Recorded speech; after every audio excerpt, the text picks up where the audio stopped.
This is a full story. Kitten wishes you all a happy and enjoyable story. I had a rich ex-girlfriend, and for money, I became her bootlicker. I worked tirelessly every day until later, when a pretty boy got involved. The day we broke up, I carefully asked, "Sis, that house you gave me before, can you get lost?" She was annoyed. Under the blazing sun, I obediently ran away with the property deed in hand. Back in elementary school, I was already a bootlicker. My desk mate was rich, with drawers full of pocket money and bills. Every day, I ran errands for the little princess, $5 per trip. I was blinded by money, even escorting her to the restroom. At a young age, my piggy bank was already full. Later, when the little princess transferred schools, I used the savings to finish elementary school. In middle school, I started a small business. At lunchtime, I'd buy a big backpack full of snacks from a nearby store and resell them during breaks at a markup. The person who loved buying my snacks the most was a boy named Tony. Tony was pale, delicate, and had hundreds of pocket money each day. Who knows why he did it? Every break, he'd spend dozens on snacks from me, but he wouldn't eat them. Instead, he'd hand them out to others for fun. Afterward, when snack wrappers littered the floor, he'd call me to clean up, $20 per sweep. I worked diligently then, always by Tony's side. Most students didn't grasp the concept of money, but I was doing quite well. At my peak, I made $300 a day. Money from students is always easier to earn. They haven't experienced hardship and don't yet understand the value of money. Me? I've been shrewd since childhood, with no parents and only one focus: how to make money. When I got to university, I worked especially hard to earn money every day, until I met Jiang Jinhua, a plus version of a rich second generation who spent money like water. She was practically heaven sent for me. Who is Haley? She's an artistic genius in the arts department, and her family owns a real estate company. She's a proper young lady. How did we meet? I was the discipline council president, and it was the 12th time I'd caught her skipping class. Her counselor, glaring at the attendance sheet, muttered resentfully, "So what if she's rich? Don't bother excusing this name." With her counselor's approval, I continued marking her absent every day. Finally, before the holiday, she approached me. She asked what was going on. I cautiously answered, "Senior, I really don't have a choice." "Then figure it out." Leaning back on the sofa, she looked at me irritably, and I did figure it out. I ran around with her for days to resolve the issue. The young lady was quite satisfied with my bootlicking role, perhaps pleased, and seeing how poor I looked, she casually gave me a gold pendant. A pendant worth $30,000. I expressed my utmost gratitude to her, greeting her every morning and evening. One day, Haley asked me if I was trying to pursue her. I tensed up and cautiously replied, "Do you dislike my messages? I can stop sending them." She said nothing, then finally replied, "Your name's Rocky, right?" "Yes." Cute cat emoji.jpg. "You know campus heartthrob Tony, don't you?" "I do. He's failing a class." "Got it. I'll help ask around." "All right, thanks." Haley truly lived up to my image of a rich queen. She even sent me a $5,000 red envelope. I didn't hesitate to accept it, replying with a thankful meme immediately. At the start of our relationship, I received so much money from Haley that later, when we were dating, she'd often say, "Rocky, you're only with me for my money." I didn't argue. After all, I was a gold digger. I accepted every red envelope she gave me. I didn't deserve her anyway. As an orphan with nothing, I had to make more money somehow. How did Haley and I start dating? It all goes back to Tony. Funny enough, Tony and I have quite the history. Same middle school, same high school, and later, the same university. But once in college, our majors were so different we rarely interacted. When we did meet, we'd only exchange casual greetings. Tony was the campus heartthrob with good grades, good looks, and a wealthy family. He had everything I wanted, and he was also Haley's unattainable white moonlight. I, on the other hand, was just her full-time bootlicker. One late night, Haley called me. "Do you have a vehicle?" she asked. "Yes," I replied. She said she'd been drinking and couldn't drive, sending me a red envelope to pick her up. I rode my worn-out electric scooter to the nightclub. When she saw me, she couldn't help but laugh. "It's my first time on an electric scooter." I glanced at my second-hand bike and suggested, "How about I call a cab for you?" But Haley, uncharacteristically cheerful, replied, "No need. Taxis are uncomfortable. The scooter's fine. It's nice to get some fresh air." I picked her up, but before we got back to campus, she started drunkenly crying and muttering, "He rejected me. The first guy I've ever confessed to. He rejected me. Does he think no one else would want me?" She looked even more aggrieved in the night breeze, then hugged my waist and leaned on my back, falling asleep. For a moment, I froze. I'd only come to pick her up, but this hug had to be worth extra pay. When we arrived, Haley confessed. She didn't speak, but sent me a $20,000 transfer. Standing in front of the dorm, she turned back and said, "From today on, you're my boyfriend." I was stunned. By the time I looked up, Haley was already far away. In the end, I accepted the transfer and pocketed my phone. The young lady truly was adorable, though I figured she only did it because she'd been rejected and needed to save face. That night, I stared at my bank balance, feeling happier and happier until I fell into a peaceful sleep. I have a girlfriend now, but only Haley knows about it. She didn't say anything, and neither did I. Occasionally, the young lady would arrogantly send me a red packet with a note, "Come over for dinner," followed by an address. So, I'd go. Haley was genuinely nice. Not only was there a red packet, but I'd also save on a meal. Sometimes it would just be the two of us. Haley would book a private room and eat leisurely, moving at her own pace. She couldn't stand the way I ate quickly. If I gobbled down a few bites, she'd raise an eyebrow. "What's the rush? Drink some soup first." I'd take a sip of the small bowl of soup, glance up to see her smiling, then quietly resume eating. During group dinners, I'd stay controlled, quietly eating in a polite manner. If someone called my name, I'd look up, smile, and respond. When the questions stopped, I'd return to my meal. Sometimes people would comment, "Why are you so quiet for a guy? Loosen up a bit." I'd just smile, nod, and keep eating silently. About not talking much, there's not much I can say. If you're an orphan, you'd probably be even more reserved and avoid trouble. I can afford not to try hard, but I cannot afford to make mistakes. I can't take risks, not even the risk of saying the wrong thing. Even if I'm right, what if they decide to pick on me anyway? It's better to stay quiet. I quietly tagged along with Haley for a long time. Then on my birthday, Haley invited me to celebrate. I went. It was on her family's yacht. The river breeze was incredibly refreshing. I helped the young lady apply nail polish. She lounged on the sofa lazily, saying, "Any birthday wishes? Just say it." I hesitated for a moment before blurting out, "I want a house." Haley raised an eyebrow. "A house? Sure." In a couple of days, she stayed sprawled there, still lazily playing with her phone. For a long moment, I froze, unable to process her casual promise. I simply cut the cake, sitting next to her while eating. The sunset at the dock was beautiful. The cream was sweet. Compelled by some strange force, I turned my head, steadying my racing heartbeat, and just looked at her for a long time. Suddenly, I didn't want the house anymore. I could always save up and buy one myself, but now, right now, I really wanted to kiss her. I liked her so much, right here, right today, but I said nothing. I didn't move. She continued to scroll through her phone, eventually frowning at a voice message. I couldn't hear what it said, but she furrowed her brows and said, "I have something to take care of. You head back yourself." The sky had turned dark. I rented a shared e-bike by the roadside. When I got back to the dorm, I learned that school heartthrob Tony had been hospitalized for low blood sugar. I leaned over just in time to see a photo on my roommate's phone, taken at the hospital. Haley was standing right there. My roommate patted my shoulder. "They make a good pair. Stop chasing. It's better to find someone more suitable while you're still in college." I didn't respond. Instead, I remembered the unfinished cake, that promise, that afternoon. After a long while, I yawned, climbed into bed with my phone, and went asleep. For the next few days, Haley had things to do. I didn't message her either, until the day Tony was discharged. Haley messaged me, inviting me out to hang. It was a day trip. She sent a red packet, so I packed my bag and went. When I arrived, I realized they had 2 cars, just enough for 8 people. I was the 9th. I froze for a moment. Everyone sat in their spots without saying a word. Haley didn't look at me. She seemed annoyed, idly playing with her nails. The bright red nail polish I applied a few days ago had been removed and replaced with something even prettier. Someone called out to her, "Haley, there's no room left." Haley finally looked up and glanced at me. She frowned. Her gaze landed on a sightseeing shuttle nearby. "Why can't he just sit there?" Tony frowned and said, "Are you really going to make him ride the shuttle alone?" Haley looked even more irritated. "What else? He can climb on top of the car for all I care. Don't ask me. Why should I care about him?" I quickly smiled. "I'll take the shuttle. You all go have fun." They drove off. I sat alone in a pavilion. It wasn't peak season, so the area was almost empty. I thought I should feel embarrassed, angry even, and walk away in a huff, but I didn't move. Tony was there today, and I guessed Haley would probably drink. She was like that, always getting drunk, and apart from me, no one else pampered her. I waited for a long time. The sightseeing shuttle finally arrived. By the time I reached the mountaintop, it was already late. The group had started barbecuing. Most of them I didn't know well. We'd only shared a meal or two before. I found a quiet corner to sit in. From noon till afternoon, Haley was grilling skewers viewers without saying much. Occasionally, a skewer was passed my way. The scenery around was beautiful. I ate until I was half full, then looked at the view, thinking I'd go for a walk. I told Haley. She seemed in a bad mood today, barely glancing at me as she gave a simple acknowledgement. The air in the mountains was fresh. Because of my upbringing in an orphanage, I rarely had the chance to go on trips. I wandered for nearly an hour. Guessing they'd almost finished eating, I headed back. But what greeted me was an empty clearing. At that moment, I realized the hardest thing about being a licking dog is that no one notices you. When they like you, they call. When they don't, they toss you aside. It was already dusk. The shuttle had stopped running. I could only walk down the mountain. As the sun set, I was alone in the forest. Halfway down, my phone ran out of battery and shut off. I kept walking in silence. The path reminded me of the one I'd taken as a child, running away from the orphanage. The same dim light, the same increasingly blurred surroundings, until it turned into suffocating darkness. I couldn't find my way home, and my parents weren't coming back either. I glanced around. In the moonlight, the shadows of the trees were eerie and menacing, but thankfully, I wasn't afraid of the dark. I was a bit hypoglycemic though, a little dizzy, but I didn't dare pass out. If I fainted here, I'd probably die. I walked all night, shivering with fear. Finally, at dawn, I reached a bus stop and met a driver. The driver helped me charge my phone. Looking at me, he was startled. "Kid, your face is so pale. Did you spend the whole night out here? Why didn't you call 110?" I forced a smile and held up my phone. "Forgot to check the battery. It died. Don't go hiking alone at night. Even if you do, bring friends." I did call someone, but she doesn't really count. I don't think I count as the young lady's friend either. "Got it. Thanks, sir." When my phone turned on, I saw Haley had messaged me last night. She said they left early and told me to head back soon. I smiled bitterly, dragged my exhausted body into the back seat, and fell asleep. Haley still called me out for meals every now and then. One day, she seemed to remember the promise she made on my birthday. That day, she transferred ownership of one of her apartments to me. It wasn't very big, a 3-bedroom, 1-living-room unit, and it had never been lived in. To Haley, it was probably just one of those properties she kept on hand to give away whenever she felt like it. When I got the property deed, I was as happy as ever. I grinned from ear to ear as I explored my little apartment. Haley didn't understand. "It's just a small apartment. Do you like it that much?" I nodded seriously. "You wouldn't understand, senior. I was still in the disciplinary committee, and when I wasn't in class, I would help Haley by taking her classes. She didn't ask much of me, just that I stay out of trouble while on campus. I did my job diligently. During the new year, when everyone else went home, I stayed. After all, I didn't have a home to return to. I went to my little apartment instead. It was simply furnished, not even a TV. Thinking it would be nice to have one before the new year, I decided to go shopping for one. At the electronics store, I ran into Haley. She seemed to be out with her little sister, who looked about 8 or 9 years old. Haley's temper flared as usual. She was on the verge of quarreling with the child when she noticed me and grabbed my arm. I was startled and leaned closer. "Senior," she frowned, looking annoyed. "Do you know how to fold origami cranes?" "Yes. Teach her for me, and I'll send you a red envelope." "Sure." I nodded immediately, noticing the little girl holding a piece of paper, her face tear-streaked but hopeful. She handed the paper to me, and I folded it into a small crane. The girl clutched it and ran back to the group of kids, all smiles. Haley frowned. "What's so special about a cheap piece of colored paper?" I shook my head. "It's not about the money. When you cherish something, no matter how cheap it is, it's a treasure." Surprised by my response, Haley glanced at me. "Are you here to buy something?" "Yeah, a TV. You helped out. Come on, I'll help you pick one." She helped me choose. Haley never cared much about money, but I still insisted. "Thanks, senior. I'll pay for it myself."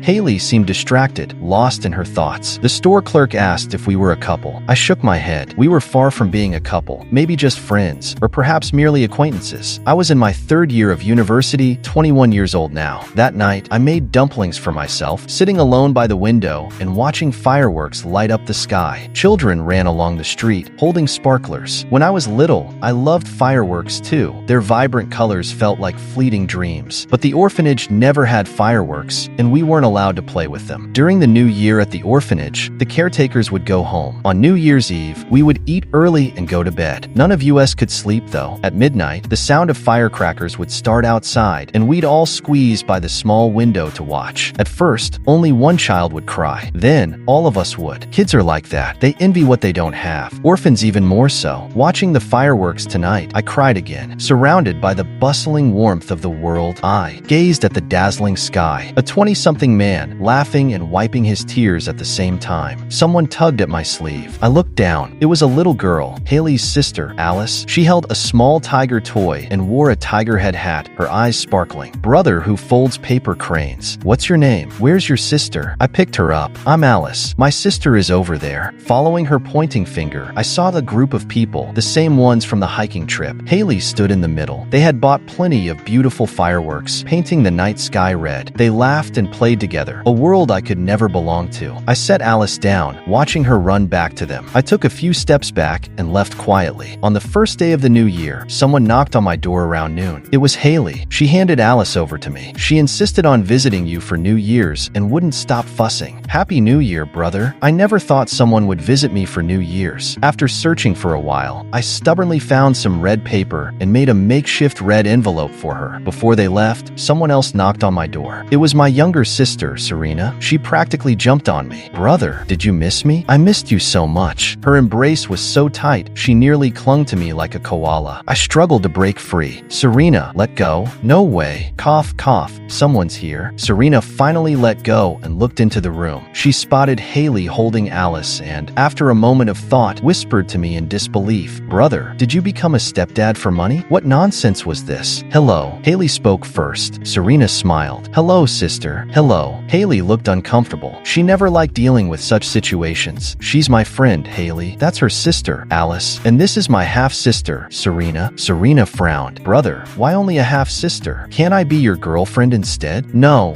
I don't have a thing for sisters. Ugh, feelings can be cultivated. Fine, I'll settle for being your older sister. Brother, don't leave. What's for lunch? I took an overnight train. I'm starving and exhausted. Brother, sit by the table for 3 minutes. I'll heat it in the microwave and bring it over. I'll get it myself. You'll burn yourself. TCH, so you won't? Go away. I bought heat-proof gloves. Haley stood by the kitchen door, watching us for a while. She didn't seem happy and left with Alice. Serena finished her meal and happily went to sleep in my bed. I hadn't bought a spare quilt yet, so mine was the only room fit for sleeping. I didn't expect Serena to visit. Our universities were far apart, one in the south, one in the north. Just getting here required 4 transfers. Tickets were hard to come by during the new year, and she'd always complained she couldn't make it. But this year, on the first day of the new year, she came. After 3 years apart, the little girl I remembered had grown more spoiled and lively. On the first day of the Lunar New Year, some large stores had already reopened. I bought a new set of bedding and a 4-piece set, spending nearly $2,000. Even though the cost made my heart ache, I couldn't compromise on Serena's bedding. She has sensitive skin prone to allergies. I still remember the day she first came to the orphanage. She was assigned to the bed next to mine, and I was told to look after her. That very night, she had a severe allergic reaction. The next morning, when I saw her face swollen like a pig's head, I was terrified. After realizing what had happened, I rushed her to the hospital. The doctor said she was allergic to the bedding and had nearly suffocated. From that point on, Serena had her own special bedding that no one else was allowed to touch. I was the only exception because back then, she didn't know how to air out blankets or change the sheets. Ever since I carried her to the hospital that night, she's been especially clingy. She's allergic to everything but not to me. When she was younger, it wasn't an issue. She was small enough to carry around like a bean sprout. But now that she's grown up and blossomed into a young woman, her clinging feels a bit awkward. Serena woke up around 8 p.m., groggily stumbling out of bed to find me. The moment she saw me, she instinctively leaned closer. I pushed her away, snapping her back to reality. Good evening, bro. Heat up your own food. Remember to use the microwave gloves. Your room is next door. Want to see what's in my suitcase? Huh, bro, I brought you a gift. Suspicious, I opened her suitcase. It wasn't big, but neatly packed inside was a bouquet of roses. Happy New Year, bro. I looked at the flowers, silent for a moment. Happy New Year. There's also a bank card hidden in the bouquet. The password is your birthday. It's all the money I've saved recently. Serena,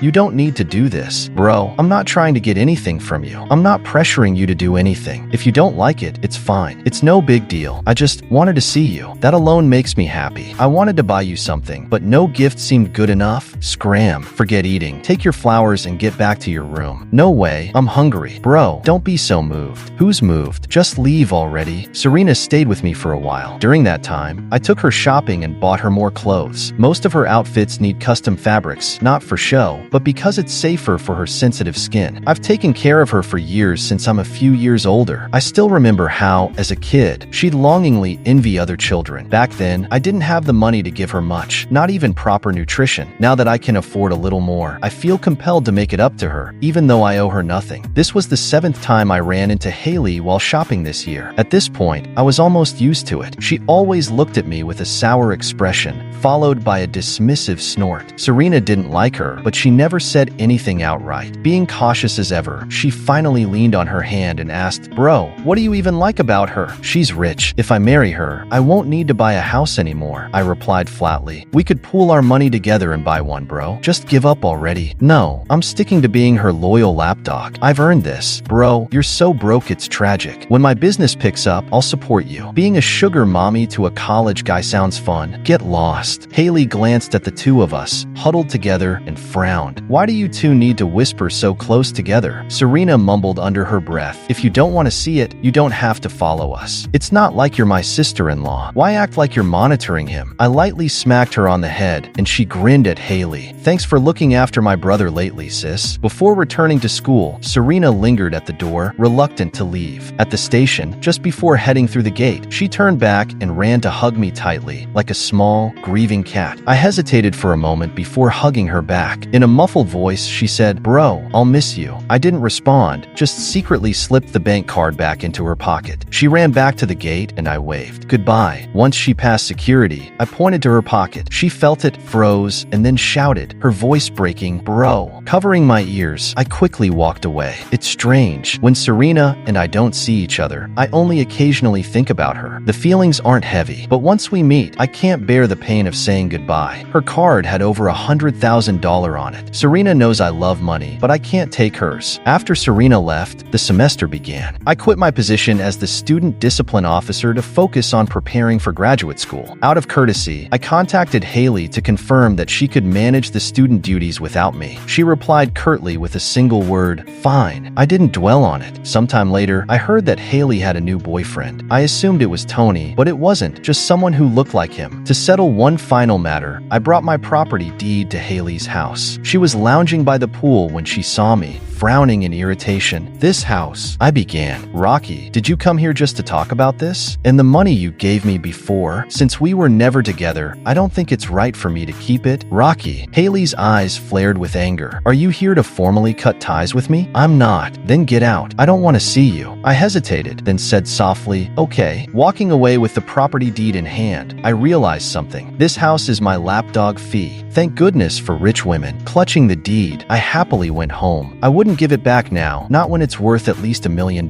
When Haley graduated, I saw her again. She was wearing a beautiful graduation gown, still as radiant as ever, though she seemed a little unhappy. As we passed by each other, she grabbed me. "Rocky, was there ever a moment when you liked me? Not because of money, but just like me for who I am." I thought about it, then shook my head before nodding. "Senior, there was a time when I was genuinely moved. I realized my feelings were insignificant and couldn't change anything." "What do you mean?" I smiled. "Back when you said you'd give me a house, I was stunned. I thought, does the senior like me too? Otherwise, why would she be so generous? But soon after, I figured it out. It's because you have so many houses that it doesn't matter to you. I feel that true love shouldn't be like that. It shouldn't be that I spent a night stranded in the mountains and you didn't even notice. In this city, I have almost no close friends. I always hoped you'd care about me, but eventually, I gave up because I realized I was never that important. Just like that time you said, why bother with him? I realized I'd never truly matter to you." Haley didn't let go of my hand. She gripped it tightly, wrinkling my sleeve. Then I heard her low explanation. "I didn't mean that. Senior, I've thought it through. I'll get married after graduation. I'll send you an invitation. You must come." She looked up, stunned, seemingly lost in thought. After a long time, she finally responded, "All right." The end.